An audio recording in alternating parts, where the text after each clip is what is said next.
예, 오늘은 디모데전서 4장 12절에서부터 16절의 말씀을 중심으로 약점과 핸디캡을 무력화하려면 기름 부음을 붙들어라 라고 하는 제목의 말씀을 전하고자 합니다. 오늘은 약점과 핸디캡에 대한 이야기를 좀 하고자 합니다. 우리는 다 약점이 있지요. 핸디캡이 있고요. 여러 가지 결핍들이 있습니다. 사람은 완전하지 않기 때문입니다. 따라서 무슨 일을 하거나 또 사회에서 어떤 역할을 감당하거나 할 때에 이 약점과 핸디캡을 어떻게 다루느냐, 이게 참 중요하다고 생각합니다. 오늘 디모데에게는요, 목회자에게 있어서 한 가지 약점이 있었는데, 그게 뭐였냐면, 그가 너무 젊은 목회자였다라고 하는 거예요. 이게 디모데에게는 약점이었고요, 핸디캡이었습니다.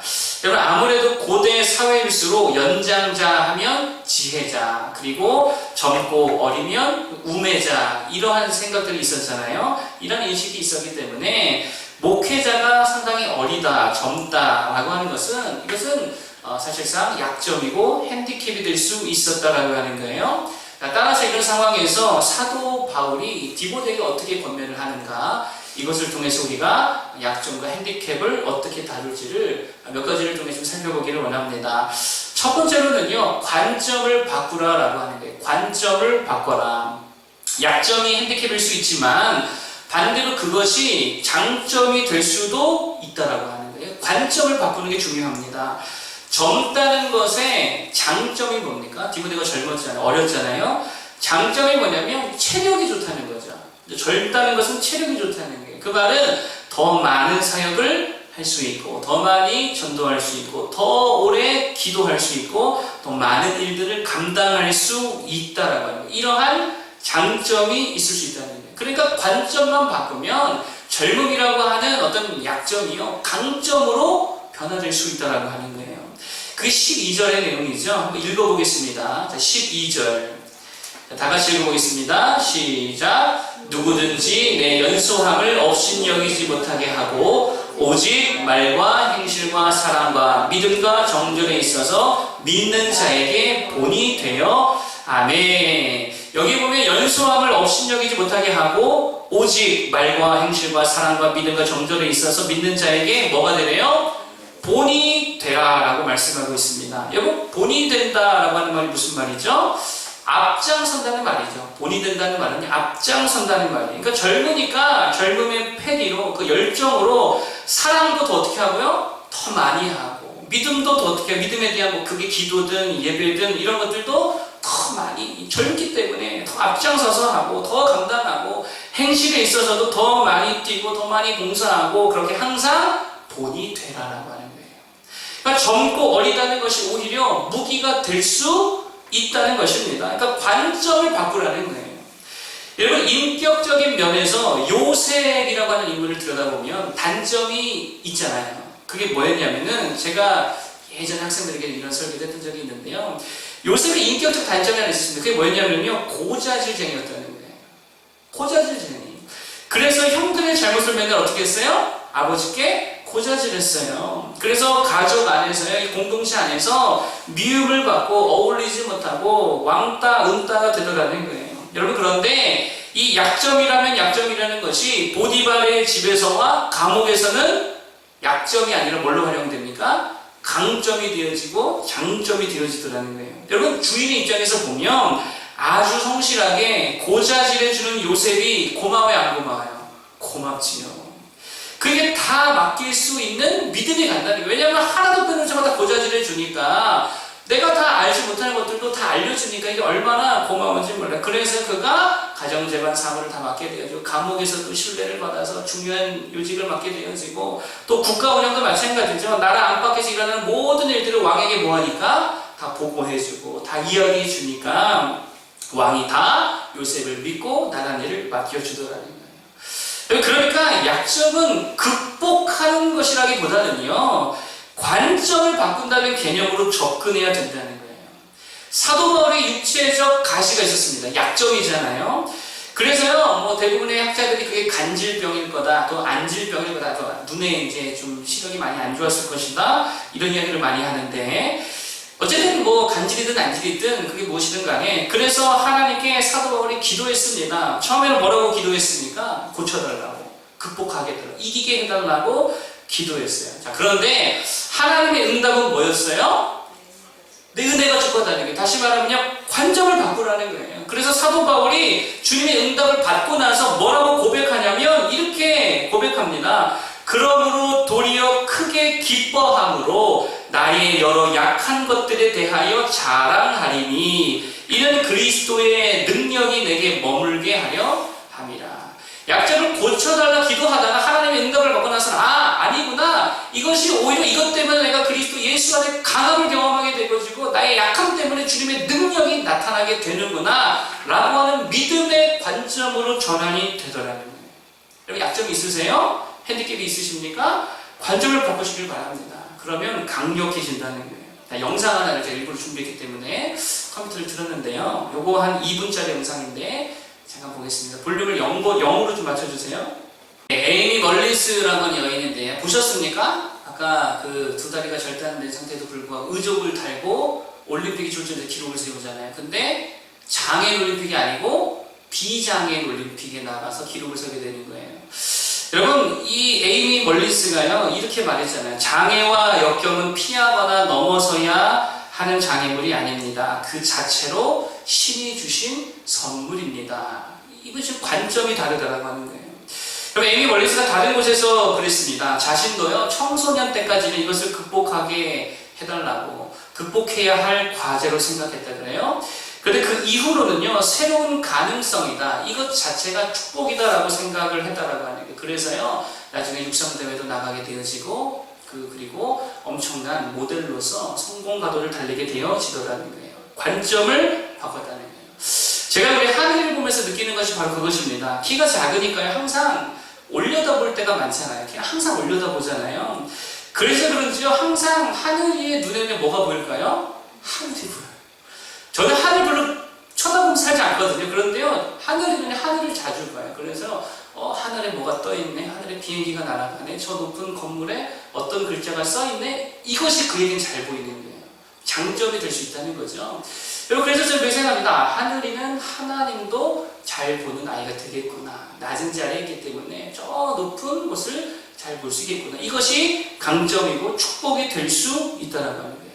여러분, 우리도 모두도 마찬가지라는 것입니다. 얼마 전에 광야에 대해서 좀 말씀드렸던 적이 있는데, 보통 우리는 광야하면 뭐라고, 어떤 이미지를 떠오르냐면 고생, 고난, 고독, 역경, 시련, 이게 광야다 이렇게 생각합니다만, 사실 성경을 잘 보면은요, 광야의 본질은 다른 게 아니라는 거예요. 오직 하나님만 있는 곳, 그게 광야인 거예요. 나와 하나님만 있는 곳. 그래서 오직 기도만 있고 오직 말씀만 있고 오직 하나님의 충만한 임재로만 가득한 곳이 어디냐? 광야라는 거예요. 그렇게 해석하고 관점을 바꾸면 광야가 축복이에요, 저주예요? 축복이라는 거예요. 그 광야 생활이 엄청난 축복이라는 것을 알게 되더라라고 하는 것입니다.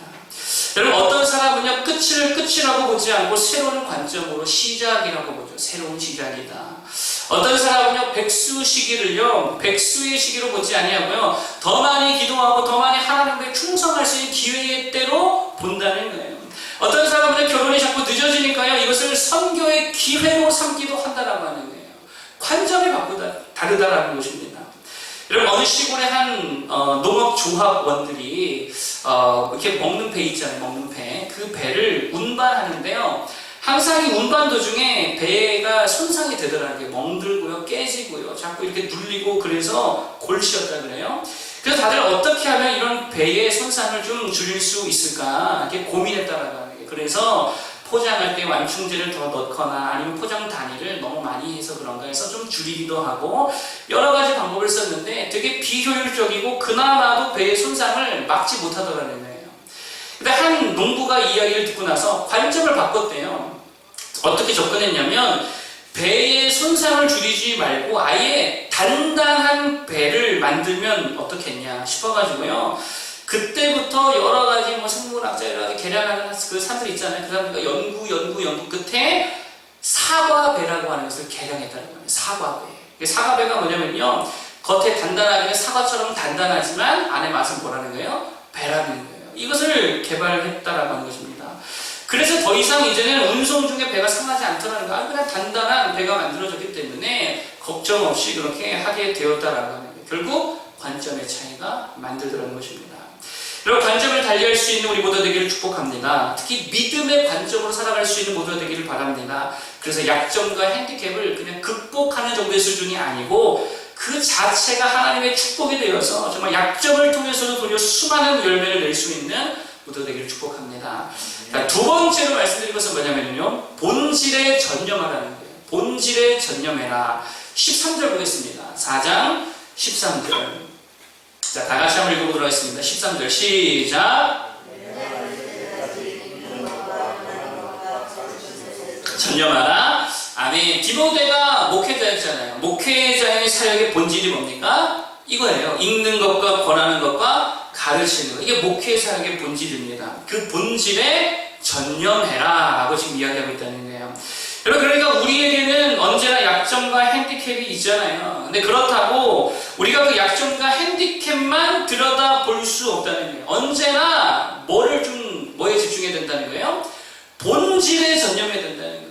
목회자에게도 여러 가지 단점이 있을 수 있겠죠. 경제적인 문제, 또 가정적인 연약함들, 또 은사와 달란트와 재능의 문제, 여러 가지 약점과 핸디캡이 있을 수 있습니다. 그러나 그렇다고 그 문제와 약점에 함몰되면 안 된다는 거예요. 언제나 본질을 붙들고 나아가야 될 줄로 믿습니다.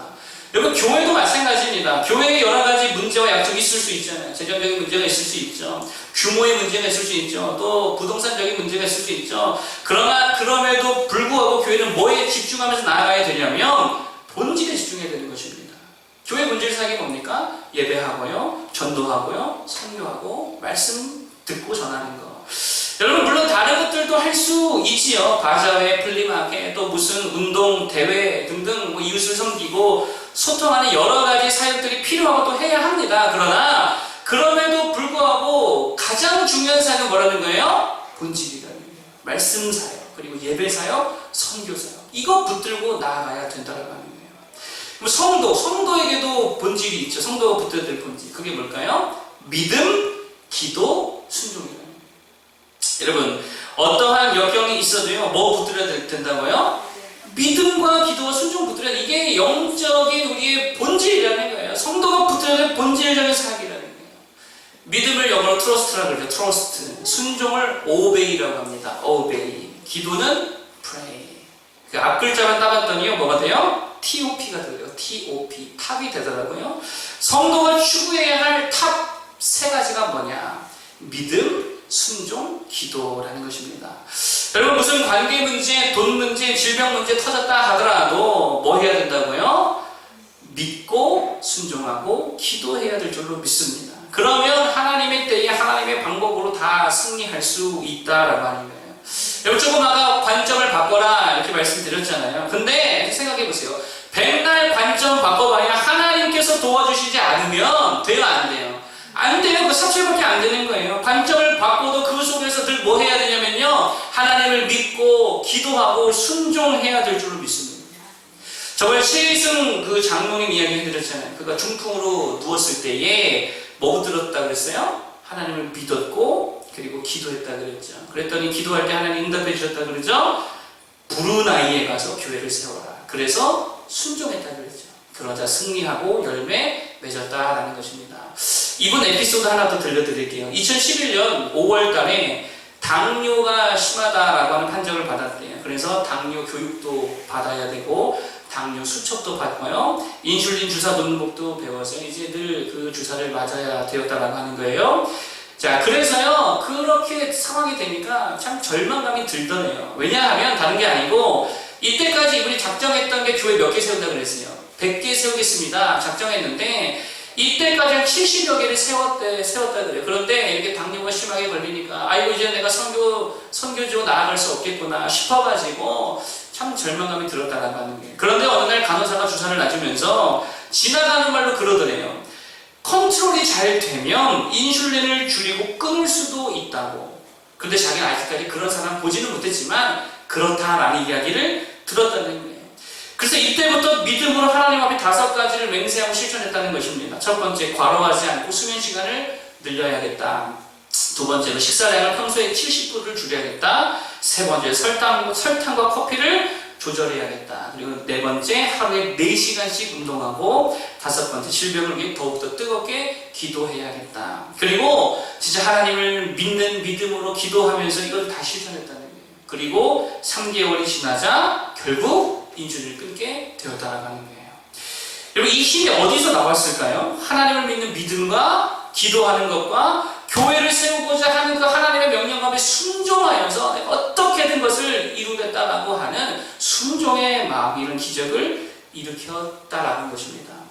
여러분, 정말입니다. 100%라는 거예요. 아무리 약점이 있고 핸디캡이 있고 어려움과 문제가 있다 하더라도 본질 3가지 뭐 붙들자고요? 믿음과 기도와 순종, 이 TOP 붙들면 다 된다라고 하는 거예요. 여러분, 이 성도의 본질을 전념할 수 있는 우리 모두가 되기를 축복합니다. 마지막 3번째로 말씀드린 것은 뭐냐면 기름 부으심으로 일하라라고 하는 거예요. 뭘로 일하자고요? 기름 부으심으로 일하자는 거죠. 14절입니다. 14절 시작. 내 속에 있는 은사 곧 장로회에서 안수받을 때에 예언을 통하여 받은 것을 가볍게 여기지 말고 아멘. 디모데에게 핸디캡이 있다고 그랬잖아요. 젊었습니다. 어렸습니다. 그렇기 때문에 혹 지식이 짧았을 수도 있고 경험이 부족했을 수 있다라고 하는 거예요. 그럼에도 불구하고 무엇을 일하라는 거예요? 하나님의 성령이 부어주신 은사와 기름 부으심으로 일하라는 거예요. 그러면 그것을 다 이길 수 있다는 것입니다. 은사가 뭡니까 여러분? 은사는요, 하나님께서 기름 부으셨다는 거거든요. 이게 은사입니다. 그래서 열매 맺게 하신다라고 하는 거예요. 여러분, 은사는요, 단순히 재능이나 능력, 내가 좀 잘하는 거, 그 정도 차원이 아니라는 거예요. 생각해보세요. 재능이 있어도 열매 없을 수 있어요, 없어요? 재능이 있어도 열매 못 맺을 수 있다라고 하는 거예요. 제가 고등학교 3학년 때 한국중앙교회라고 큰 교회 있잖아요. 거기 1년 정도 출석한 적이 있습니다. 그때에 아직도 기억이 나는데 그 교회에서요, 굉장히 찬양을 잘 하시는 여자 집사님인지 청년인지 하여튼 자매분 한 분이 계셨습니다. 음악을 전공한 걸로 알고 있는데요, 정말 노래를 잘했어요. 대부분의 독창이나 또는 특성을 도맡아 하셨습니다. 어쨌든 제 기준이긴 하지만, 그런데 되게 노래를 잘하긴 잘하는데 이상하게 은혜가 없어요. 노래는 엄청 잘해, 실력은 엄청 좋아요, 막 깨꼬리처럼 올라갑니다. 그러는데요, 은혜가 없다는 거예요. 재능은 있고 실력은 있는데 은혜가 없고 열매가 없다는 거예요. 왜 그럴까요? 기름 부으심이 없었다라는 거예요. 그런데 실력도 별론데 또 이렇게 재능도 별론데 은혜가 될 때가 있잖아요. 이렇게 우리 교회 청년들이 이렇게 앞에서 인도하면 좀 은혜가 되지 않습니까? 좀 허접하고 어떻게 잘 안 돼도 좀 은혜가 되잖아요. 간증도 마찬가지예요. 유치하게 말은 되게 잘 하는데 은혜가 안 되는 간증이 있는 반면에 진짜 어눌하고 말도 잘 못하는 이상하게 은혜가 되는 간증들과 그런 말씀들이 있다는 거예요. 그게 왜 그러냐면 성령의 기름 부으심이 있다는 거예요. 그게 은사라는 거예요. 여러분, 지난주에 선교 연습 발표 잠깐 했잖아요. 워십도 그렇고 무언곡도 그렇고요, 사물놀이도 그렇고 이상하게 마음에 감동이 있더라는 거예요. 장로님은 청년들 무언곡한데 우시더라고요. 왜 그럴까요? 그러니까 사모님도 울더라고요. 왜 그러냐면요, 연습이지만 성령에 뭐가 있는 거예요? 기름 부으심이 있는 거예요. 그게 은사라는 거예요. 그리고 그런 기름 부음이 있을 때에 그 자리가 바로 나를 부르시는 하나님의 부르심의 자리라는 거예요. 내가 가는 곳마다 은혜를 끼치고 감동을 준다, 기름 부으심이 있다, 볼 것도 없습니다. 그 자리가 어떤 자리라고요? 하나님이 나를 부르시는 부르심의 자리라는 거예요. 이상하게 내가 기도만 하면 병자들이 막 낫고 사람들이 치유를 받는다, 볼 것도 없습니다. 그러면 그 자리가 하나님 나를 사용하시고자 원하시는 부르심의 자리라는 거예요. 그 자리에 가서 쓰임받아야죠. 여러분, 이번 몽골 단기 선교 갔는데요, 만약에 이런 분들이 있다, 아이디어가 샘솟고 막 가는 데마다 열매가 있고 에너지가 있고 막 뜨거움이 있고 막 여기 있을 때보다 뭔가 막 이렇게 막 일어난다, 기름 부으심이 있다, 그러면 볼 것도 없습니다. 그 사람 뭐 해야 되는 거예요? 단기 선교가 아니고 이제는 막 장기 선교로 나아가야 되는 거예요. 기름 부음이 있으면 그게 주님 주신 은사라는 거예요. 여러분, 그래서 우리는요, 그 은사와 부르심의 자리로 가서 사역할 때 정말 풍성한 열매를 거두게 될 줄로 믿습니다. 지난 주일에서 뭐라 그랬어요? 자리 바꾸라 그랬잖아요. 열매 맺는 자리로, 기름 부으심이 있는 자리로 가서 열매 맺어야 된다는 거예요. 여러분, 한 목사님이 목회가 어려우셔가지고 거의 반 도피 차원에서 선교사로 나가게 되었대요. 근데 소위 속된 말로 선교 나가서 대박을 쳤다는 거예요. 그럼 그 자리가 뭐라는 거예요? 하나님이 부르심의 자리라는 거예요. 환경에 어쩌다가 간 것 같지만 아니요. 하나님의 놀라우신 작정관에 부르시는 기름 부으심에 열매 맺는 자리더라는 것입니다. 여러분 은사를 가볍게 여기지 마시기를 바랍니다. 하나님께서 각자의 삶에 기름 부으심이 영역이 다 있다는 게 어떤 사람은 물질에 기름 부으시고요. 어떤 사람은 교육하는 일에, 어떤 사람은 봉사하는 일에, 섬김하는 일에 구제하고 상담하고 설교하고 찬양하고 또 단순히 청소하는 일을 할지라도 기름 부으심이 있는 그런 일들이 있다라고 하는 거예요. 아까 요셉에게는 고자질하는 은사가 있다고 그랬잖아요. 고자질에 거기에도 기름 부으심이 있으니까 엄청나게 쓰임받게 되더라는 거예요. 가만히 보면 다윗은 물매의 은사가 있었죠. 사무엘은 진짜 기도의 은사가 있었죠. 룻은요 섬김과 순종의 은사가 있었고요. 다니엘은 예언의 은사가 있었고 아브라함은 믿음의 은사가 있었다라는 거예요. 여러분 우리 각자에게도 주님이 기름 부어주셔서 풍성하게 열매 맺게 하시는 그 은사와 부르심의 영역이 있다라는 것입니다. 여러분 다시 한번 말하지만 잘하고 못하고의 문제가 아니라 은사는 잘하고 못하고의 문제가 아니라 뭐가 있느냐 없느냐의 문제라고요? 기름 부으심이 있느냐의 문제라는 거예요. 그러면 하나님께서 내게 기름 부으신 그 은사는 뭐냐? 그걸 어떻게 발견하겠느냐라고 하는 것입니다. 여러분 사실 은사는요 발견하는 게 아닙니다. 구하는 것입니다. 믿으십니까? 은사는요 발견하는 게 아니에요. 구하는 거예요. 성령의 기름 부음이 어디에 임할까요? 우연히 어떤 자리에 임합니까? 아니라는 거예요. 정말 구하고 부르짖고 찾는 자리에 성령의 기름 부으심이 임하게 되는 줄로 믿습니다. 구하는 거예요. 로버트 하디 선교사가 있었습니다. 그가 원래 평신도 의료 선교사로 우리나라에 오게 되었죠. 제주원에서도 그가 사역하게 되었고 후에는 목사 안수를 받아서 원산에서 이제 목회 사역을 감당하게 되어집니다. 근데 열매가 없었대요. 그러니까 조선인들이 되게 막 하여튼 고집스럽고 진짜 고쳐지지 않고 막 그 근성, 노예 근성, 거지 근성 때문에 정말 고쳐지지 않더라는 거예요. 그래서 열매가 없고 결실이 없자 이 하디 선교사님 어떻게 생각을 했냐면 환경이 이건 안 되는 환경이다. 밭 자체가 이거는 망할 밭이다. 조선 탓하고요. 우리나라 사람들 탓하고요. 그래서 불평, 불만에 무기력에 빠져서 사역을 포기하려 그랬다는 거예요. 그러다가 여자 선교사님들의 성경 공부 모임 시간에 같이 그것을 함께 참여했다가 거기서 성령 체험을 하게 되어지고요. 거기서 회개하게 되어지고 엄청나게 기도하게 되더라고요. 그래서 이 문제가 조선인의 문제가 아니었구나, 기도하지 않고 성령 없이 이랬던 나의 문제였구나 싶어가지고요. 죄를 회개하고 자백하고 이때부터 정말 성령의 강한 역사를 위해서 뜨겁게 기도하기 시작했더라고요. 그때로부터 원산의 부흥운동이 일어나게 되어지고 그게 어디까지 이어지게 돼요? 평양 대부흥운동까지 확산되더라는 거예요. 여러분 성령의 기름 부으심은요 그냥 임하는 게 아니라는 거예요. 정말 회개와 눈물의 기도, 정말 성령의 인지를 강력하게 구하는 그 심령 위에 성령의 기름 부으심이 임하게 되는 줄로 믿습니다. 여러분 그리고 그럴 때에 정말 방언의 역사와 예언의 역사와 놀라운 은사의 기름 부으심이 막 일어나게 되더라라고 하는 거예요. 그러면 그때의 하나님의 부르심의 자리가 명확하게 보이는 거예요. 여러분 약점과 핸디캡의 문제가 아니라는 것입니다. 우리 안에 뭐가 없는 게 문제예요? 성령의 기름 부으심이 없는 게 문제이고 내가 기도하지 않고 회개하지 않고 성령의 기름 부으심을 구하지 않고 있다는 게 문제라는 거예요. 여러분 젊은이들 말씀하죠. 돈을 구해요. 돈 달라고 기도를 하는데요. 성령의 기름 부으심을 구하지 않더라고요. 하나님 내가 이것을 통해서 정말 하나님께 쓰임받기 원합니다. 하나님 이 직장 생활 가운데 이 사업장에 성령으로 기름 부어 주옵소서. 기도가 이렇게 가야지. 그럴 때에 놀라운 축복도 줄 줄 믿습니다.